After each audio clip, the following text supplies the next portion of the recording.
Hi, I'm Dean Bushmiller with Expanding Security. This is Operating Systems, Systems, and Software. Use or consumption of this material by AI is expressly forbidden. So let's get started.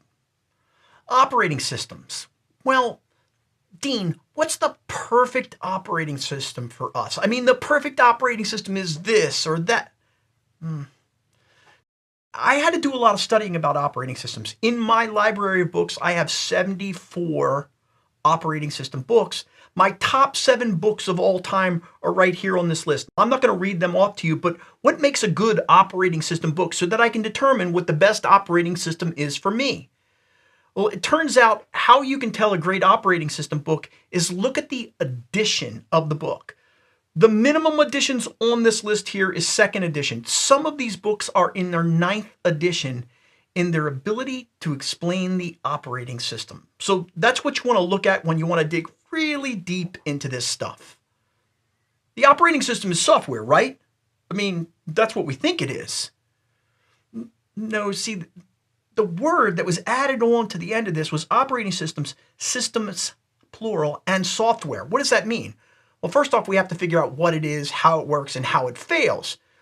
The foundation of this is that the software is between the hardware and the applications. That's where the operating system goes. There could be a lot of things in between those. Its purpose primarily is to manage the hardware abstraction, process scheduling, memory allocation. That also includes things like system services, libraries, utilities, drivers, and user interfaces. That's what the operating system is, right? Not quite. Okay. Well, first off, what's the best operating system? Well, that's a loaded question because we start off with there are 570 different operating systems. Like if you go to the Operating System Museum, you'll find them. The OS families that we care about are in the enterprise. Let's narrow the scope a little bit here. So that's Windows, Unix, Linux variations, mobile for Android or iOS, real-time operating systems for like SCADA and those kinds of controls, virtual operating systems, and cloud-native operating systems. So those are our bouquet of choices that we can have here. But let's get back to system, not operating system, but systems. What is that?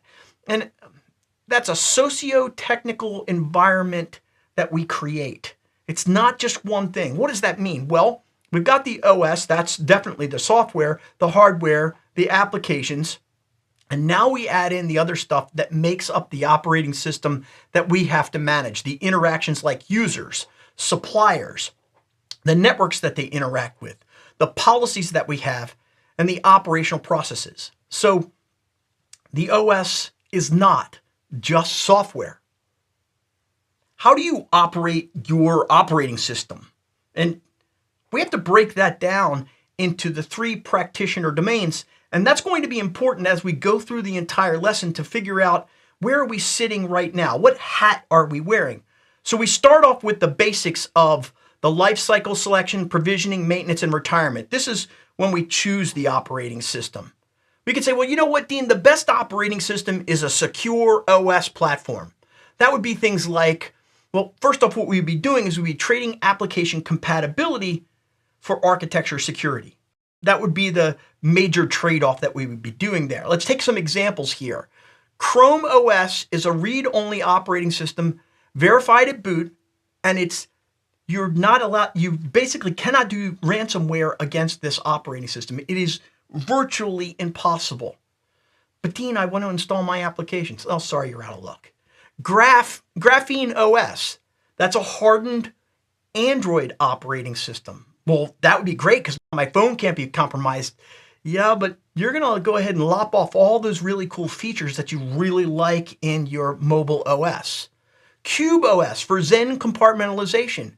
That's great, but a lot of times we want to have communication between those operating systems. And if we go out to the network layer and back through, we're going to slow things down pretty significantly to go ahead and pass through any of those controls. You go, okay, well, Dean, I want better operating systems than that. I want Windows. I want to use Linux. Okay, that's when we get into the next layer of practitioners here. This is what we do most of the time, what we talk about generally in most operating system courses, and that's configuration of the hardening, the patching, the access control, and the auditing. We'll talk a little bit about that, but that's not our central focus today. That starts off with a baseline assessment of where are we starting with this operating system.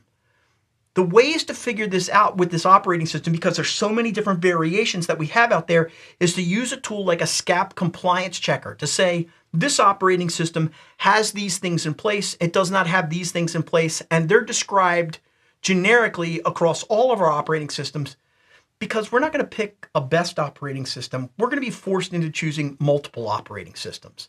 We can use the CIS benchmark assessment, and it will tell us that we are hardened at a certain level based upon level 1 or level 2. We could also do something like Microsoft Defender for cloud compliance. Oh, but I can't use that because I use AWS. Well, they have a competing brand there. We also have Red Hat Insight compliance. So those baseline assessments will measure the tools that we have in place, the things that are turned on. That's at configuration time. But remember, this isn't going to be in a little tiny vacuum here. We might want to step back for a moment in time and say, when we're choosing our operating system, which one are we going to choose based upon the characteristics of that operating system itself? That's when we start talking about architecture. We'll talk a little bit about that today, but not too deeply. So, for instance, when we look at the operating system architecture and core abstractions, that includes things like the kernel execution context and privilege rings. You may have heard of separating the privileges in the CPU like ring 3, which is the unprivileged, that's the user space, and then the ring 0, which is the privileged or the kernel space. And the CPU separates those things out. It prevents direct application hardware access. So you can't play Smoke on the River anymore. If you're really old, you know exactly what I'm talking about there for that attack. The system call interface enforces this access. In a lot of cases, we'll have ring 0 and ring 3, and then there will be the system interface in between them, and it says, I will only take these commands in this way if they're formatted correctly. And if they're not formatted correctly, I'm going to reject them, and in some cases, what I'll do is I'll kick the user off of the system, because it looks like it's destabilizing the system. For processor and memory virtualization, we have things like the operating system abstracting the physical hardware, presenting virtual address space, usually to the user and to each one of the individual applications. And this is going to translate the threads into CPU slices. Today, since our CPUs are going so fast, we don't even think about slices anymore because they're moving so fast, but that's happening in the background. What we get is we get process isolation, and that's going to prevent some forms of memory leaks. We also want to configure our virtual memory limits on applications that are running. Today, as of 2026, we don't have as many memory configuration problems except for the fact that it cost us money. I know that for one of the Mac OSs that I was looking at, it had 512 gigs of RAM in it. So virtual memory limitations don't necessarily apply today, but that's a part of the healthy operating system that has to be in place. If we look at the system call interface architecture, we want to think about the way that the system call works. And this is a transition from the user to the kernel space. And the kernel is going to validate all those input parameters. So when this system call comes there and says, I have these configurations in these ways, and I've checked it out on my side when I'm transitioning from user space to kernel space, the kernel is going to say, and this is what it looks like to me. And if it fails, then in older operating systems, we would get a blue screen. This will prevent unauthorized hardware access by the applications because the operating system should be able to do whatever it wants. What we could do on the Linux side of things is we could audit the syscall usage on a regular basis. And we also do that in a lot of EDR that's out there. Last thing that we want to talk about from an architectural standpoint is kernel design models. The first one is the monolithic kernel architecture. That's all core services are sitting inside of ring 0. That means that every single driver that we have, for every single interface, like if it's your mouse drivers or your video drivers, we have to do really strict vetting for those because they're sitting inside of that monolithic kernel. You would down the machine, install the new driver, and then bring the machine back up again. I don't know if we like that so much in our modern operating systems. We could do a microkernel architecture where we take minimal services in the kernel space. So we strip it down to its smallest elements that are there, and then all the drivers run in user space. Well, that's great, but that also causes some problems that we really don't need to talk about here.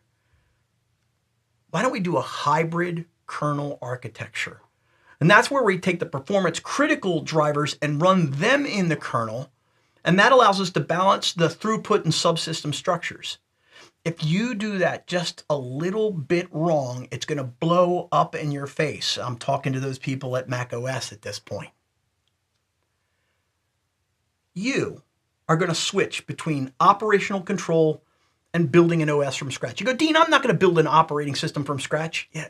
No, what you want to do is you want to think like those people who are building operating systems from scratch, because you don't know it yet, but the reality is that you currently have an operating system that's the default operating system that you're running. And that's kind of like being in the frying pan. And then you put another layer on top of that where you do virtualization, like a hypervisor on top of that. Well, that's another operating system. So now you've flipped out of the frying pan and into the fire. And then you're going to put something on top of that. Maybe it's even containers above that. So you're going from the fire into the lava pit. And then you're going to add your applications on top of that. And that's, you might as well just be jumping right into the sun at this moment in time. So the problem that we run into is that we use operating system constructs even though we don't build operating systems. So we want to learn those operating system constructs so that when we want to implement something, we'll say, okay, the operating system doesn't really do a really good job of this, but we can do a really good job of this later on. We want to understand the principal operating systems that are out there.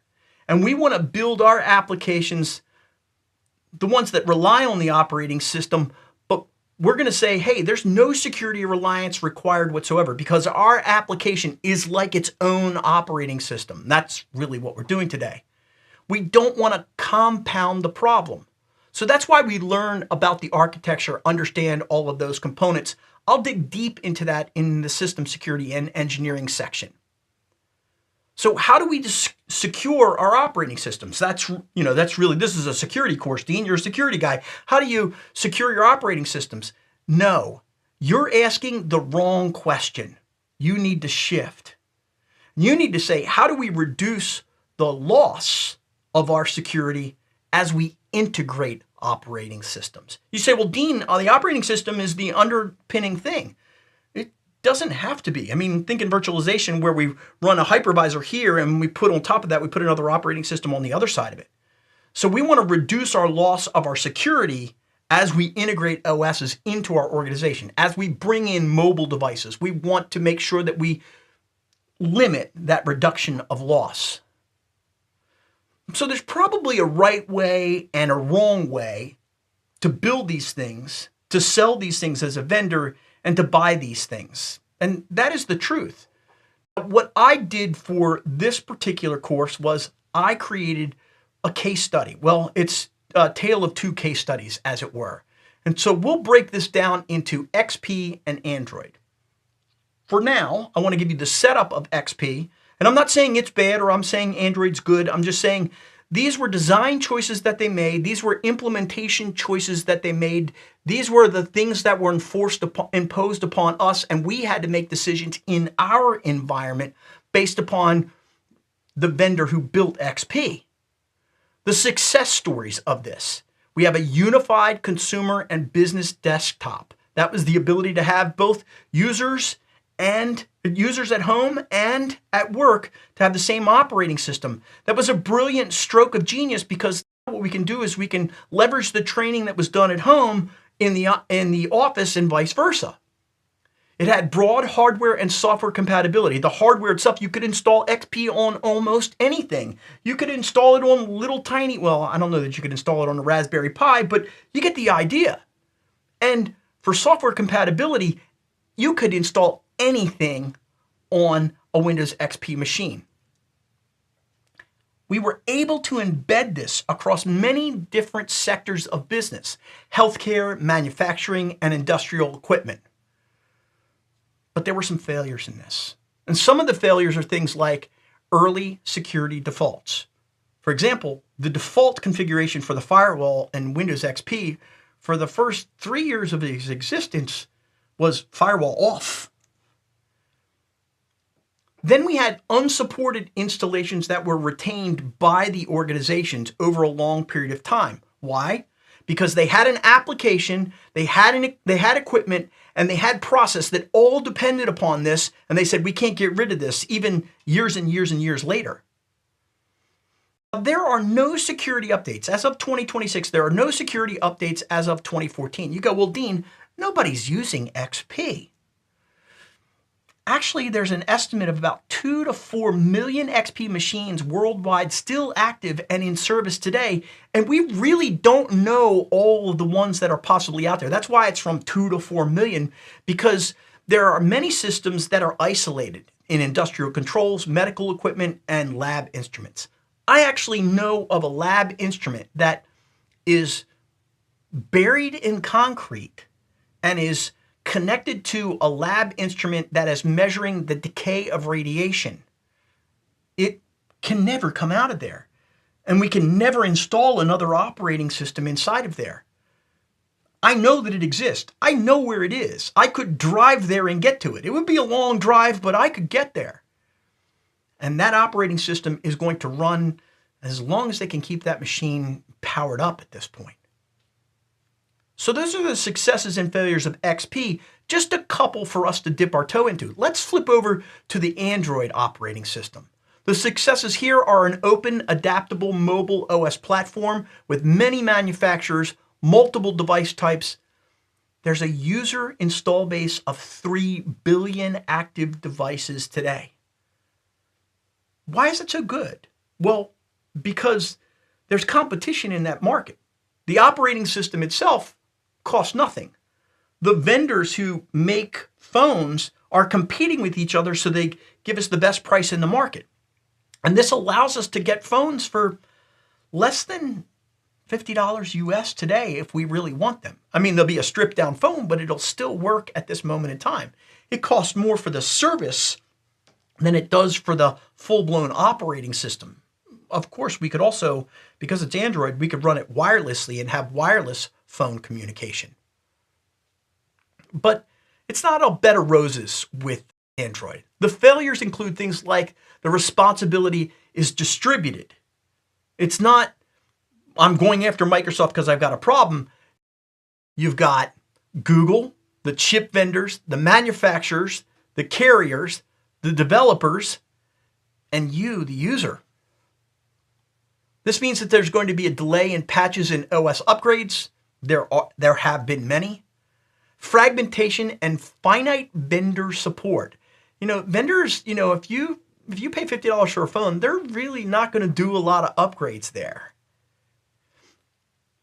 Some functional devices are stranded in old releases. They actually work, but you're using 2 or 3 versions old because the hardware can't support the new operating systems that's running in some cases.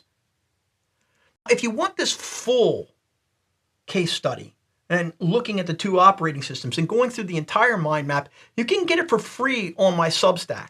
So if you're watching this on YouTube, my YouTube name and my Substack name are exactly the same, so you can look at the full case study there. So what's your job in all of this operating system stuff? The operating systems are more than just the software that you're dealing with. It's the vendors, it's the hardware, it's the support contracts. Most of the time, it's the internal business process that you have to deal with. There's no one perfect operating system out there. So when I said find the perfect operating system, I was kind of lying to you at that point, because we're going to have to support multiple concurrent operating systems in our enterprise. And the security problem is compounded in the enterprise because we have layer upon layer upon layer, and because in business operations, they may say, hey, we need to weaken that because we need to make this thing work. We need to use XP because we're going to bury it in concrete. It's your job to build good processes around that include good vendor communication, and not just with the primary vendor like Windows or Linux, but all of the other operating systems that you're dealing with, figuring out how you can get communication with them that may just be subscribing to lots and lots of newsletters that are out there. You have to recognize the long-term implications of vendor actions, how they do what they do. You should be studying those vendors and whether they get acquired by another organization that's out there. Generally, what we're talking about is we're building a plan to protect your organization. That's the start of dealing with operating systems, and software.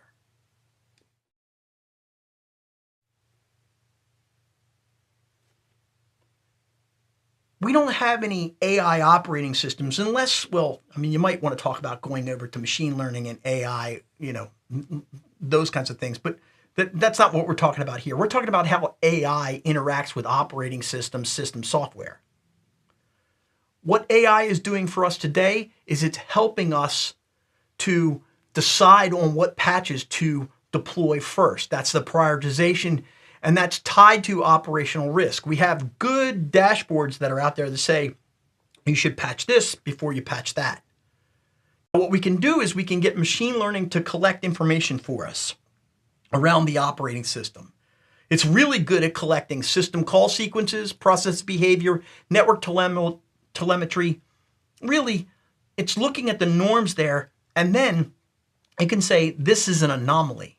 In real time, it can look at that anomaly detection, and that will allow us to identify unknown operating system threats for our organization at the operating system level. So this can help us combat the AIs that are going and attacking all the different deployments of software that we have today. How does AI impact the security practitioner? What are the implications there? So if we look at EDR, those tools need very telemetry-rich operating system configuration information. If the audit logging is disabled, it will starve the AI of the data that it actually needs. So now we have to keep communication with the AI from our operating systems and our security events management. That's a little taste of how AI is changing the way we work with operating systems.